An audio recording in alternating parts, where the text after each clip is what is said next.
Hello students, welcome in Vishesh classes.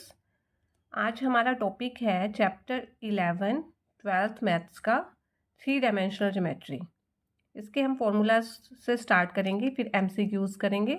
बच्चे बड़े confuse रहते हैं इसके क्वेश्चन सोल्व करने में। अगर हम कुछ फॉर्मूलाज को ध्यान रखें तो आप हर क्वेश्चन विदाउट एनी कन्फ्यूज़न कर सकते हैं। तो सबसे पहले हम जो फॉर्मूले यूज़ होंगे इस चैप्टर में वो कर लेते हैं। डायरेक्शन कोसाइंस को मेनली हम LMN से डिनोट करेंगे और इनके बीच में रिलेशन होता है L² + M² + N² = 1। L जो है cos alpha, M cos beta, N cos gamma.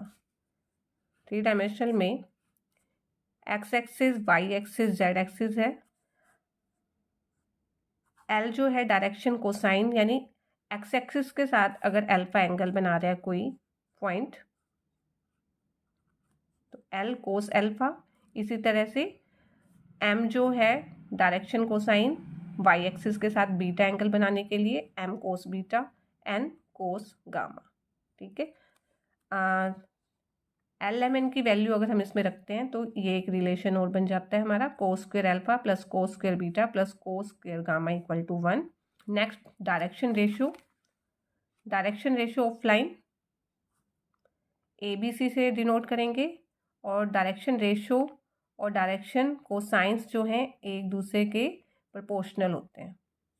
अगर हमें डायरेक्शन रेशियो गिवन है और हमें डायरेक्शन कोसाइन निकालना है तो हम कैसे निकालेंगे? L = ±A² + B² + C²। इसी तरह से हम M और N भी फाइंड कर सकते हैं। ठीक है।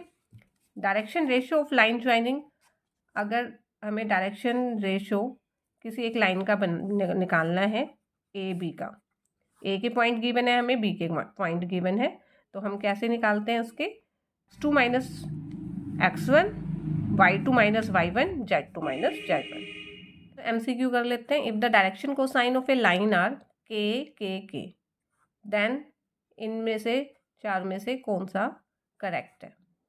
डायरेक्शन कोसाइन हमें k दिया है, यानी LMN हमें k, L भी k है, M भी k है और N भी k है। और इनमें रिलेशन क्या है? L² + M² + N² = 1। ये रिलेशन है। L की वैल्यू पुट करेंगे, M की और N की वैल्यू पुट की, 3k² = 1। k की वैल्यू क्या आ जाएगी? 1/3, k की ±1/√3। तो ऑप्शन कौन सा आ जाएगा? डी। डायरेक्शन कोसाइन हमें गिवन थे और हमने ये रिलेशन यूज़ करके ये MCQ सोल्व कर लिया। नेक्स्ट MCQ देखेंगे। The length of the perpendicular drawn from the point 4 - 7 3 on the y axis. देखो ये x एक्सिस, y एक्सिस हम यहाँ ले लेते हैं। y एक्सिस पे परपेंडिकुलर, y एक्सिस यहाँ ले लेंगे, x axis, y axis, z axis. तो y एक्सिस पर परपेंडिकुलर ड्रॉन किया गया है किसी पॉइंट से 4 - 7 3 से, y एक्सिस के ऊपर परपेंडिकुलर ड्रॉ किया गया है। तो हमें क्या निकालना है? Length of perpendicular run. ये लेंथ हमें फाइंड करनी है। अगर हम इसका नाम A, इसका नाम M रखें तो हमें AM जो है लेंथ फाइंड करनी है। तो हम कैसे करेंगे? ये पॉइंट हमें गिवन है, ये y एक्सिस पे है, y एक्सिस पे है तो y एक्सिस पे x और z वाला पॉइंट तो 0 हो जाएगा, और y की जो है, y यहाँ -7 है तो -7 इसकी डिस्टेंस होगी, क्योंकि आपको पता है ये सारी जगह -7 रहेगा y। ठीक है।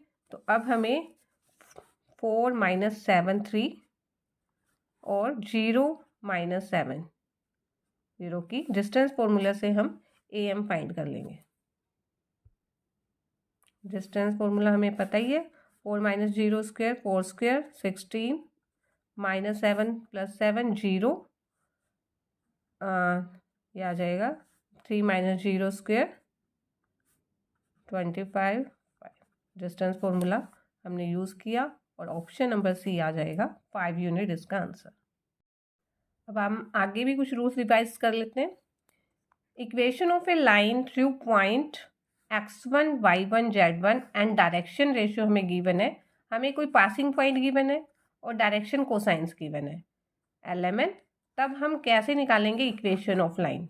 बनेगा x minus x1 by L, y minus y1 by M, z minus z1 by N. बहुत बार MCQ में question directly passing point given होते हैं, डायरेक्शन कोसाइन गिवन है, तो आपको पासिंग पॉइंट तो x माइनस x1 यहाँ पे पुट करने हैं और यहाँ पे direction cosines.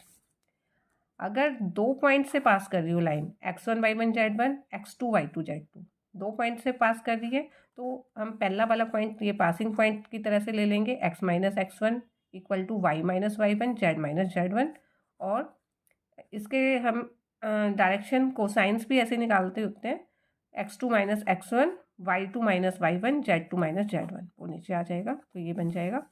Now vector equation of a line which passes through T points है, उसका पोजीशन वेक्टर कितना है?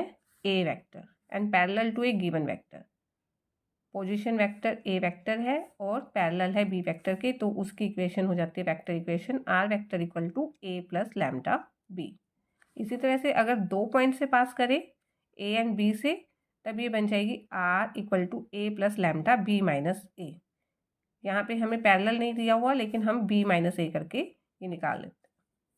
ये जो MCQ है 2023 में भी एग्जाम में आया था, ठीक है। इस पे बेस है equation of a line passing through point 1 1 1 and parallel to Z axis. Z axis के पैरेलल है, जेड एक्सिस के पॉइंट क्या हो जाते हैं? जेड 0 0 1, एक्स और वाई वहाँ 0 हो जाएगा, तो ये पैरेलल टू है। तो ये बन जाएगा, आप देख रहे हो हमने अभी जो ये रूल किया था, x minus x1 by L, y minus y1 by M, z minus z1 by N. तो पासिंग पॉइंट आपके क्या है? 1 1 1, x minus 1 y minus 1 z minus 1, ठीक है। और LMN की जगह 0 0 1 पुट करेंगे, तो ऑप्शन डी आपका आंसर आ जाएगा।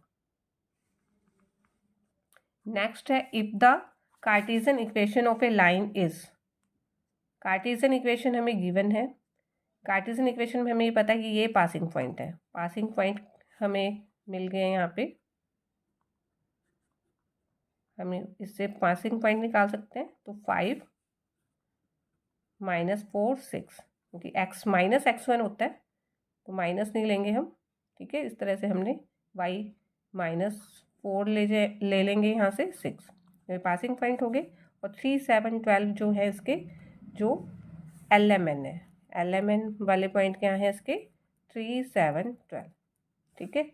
ये अब देन वेक्टर इक्वेशन हमने की है, इसका रूल क्या है? R vector equal to A plus lambda B vector. तो ये बन जाएगा ए कितना है? 5i minus 4j plus 6k, ठीक है। एक और पॉइंट है इसका, लेकिन यहाँ पे प्लस आ रहा है, तो एक ही ऑप्शन हमें यहाँ से नज़र आ रहा है, ठीक है। Plus lambda 3i plus 7j plus 2k, तो बी ऑप्शन इसका आ जाएगा। Question number 3, if a line makes angle 90 60 and theta with x y and z axis respectively where theta is acute then find theta। Theta हमें find करना है। ये angle बना रहे हैं तो हमें ये रूल पता है, L equal to cos alpha, M cos beta and N cos gamma, ठीक है। ये अगर हमें एंगल दिए हुए हैं तो L कोस 90, L की वैल्यू निकाल लेंगे हम, कोस बीटा कोस 60, कोस 60 की वैल्यू आ जाएगी 1/2 एन कोस थीटा, ठीक है। अब हम ये जो रिलेशन है ये यूज़ कर लेंगे, L square plus M square plus N square equal to 1। यहाँ से आपको थीटा मिल जाएगा, L की वैल्यू है 0, M की 1/2 एंड N की वैल्यू है cos square theta equal to 1, 1/4 plus cos square theta equal to 1, cos square theta आ जाएगा 1 minus 1/4, that is 3/4, cos theta आ जाएगा √3/2, और √3/2 वैल्यू होती है इसकी 30 पे। तो हमारा जो आंसर आ जाएगा 90 पे 0, L आ गया है 0 और M m पे 60 पे 1/2 और यहाँ पे √3/2। ये ऑप्शन ना दूसरे क्वेश्चन के लिखे गए, ठीक है। ये 2 क्वेश्चन है, वो दूसरा क्वेश्चन आपको लिख के बताते हैं। इसके ये ऑप्शन इसलिए इसके नहीं है। इसका आंसर क्या आया है, if a line makes angles 90, 60 and theta with x axis, y axis and z axis, then where theta is acute, then find theta। Theta तो हमारा यहाँ पे 30 आ गया। उसके बाद अगर डायरेक्शन को साइंस भी निकालने होते तो वो हमारे आगे 0, 1/2, √3/2। अब ये नेक्स्ट क्वेश्चन हम कर लेते हैं। उस क्वेश्चन की स्टेटमेंट ये थी, if a line makes angle 90, 135, 45 with X, Y and Z axis, then direction cosines निकालने हैं।